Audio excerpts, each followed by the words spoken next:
દર્શક મિત્રો, આપ જોઈ રહ્યા છો વર્ધમાન 24 ન્યૂઝ. વર્ધમાન 24 ન્યૂઝને સબસ્ક્રાઇબ કરો, લાઇક અને શેર કરો. લખતર જુગતરામ દવે પે સેન્ટરમાં આવેલા મતદાન મથકમાં ઝાપાસેથી મહિલા સરપંચનો પુત્ર પીધેલી હાલતમાં મળી આવતા ફરિયાદ દાખલ કરવામાં આવી. મતદાન મથક બંદોબસ્ત તૈનાત પોલીસ જવાનને લખતર પોલીસ સ્ટેશનમાં જાણ કરતાં પોલીસ કાર્યવાહી કરવામાં આવી.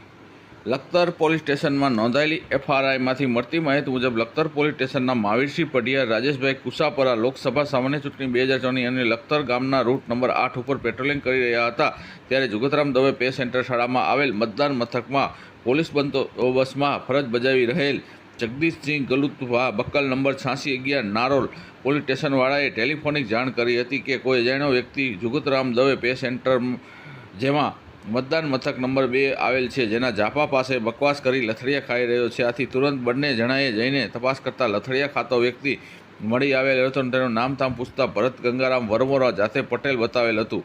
પૂછપરછ કરતાં પોતે લખતર ગ્રામ પંચાયત મહિલા સરપંચનો પુત્ર હોવાનું જણાવ્યું હતું. આથી તેને પોલીસ સ્ટેશન લઈ જઈ તેની સામે પ્રોહિબિશન એક્ટ મુજબ રાજેશભાઈ કુસાપરાએ ફરિયાદ દાખલ કરાવતા તપાસ મહાવીરસિંહ પઢિયાર ચલાવી રહ્યા છે.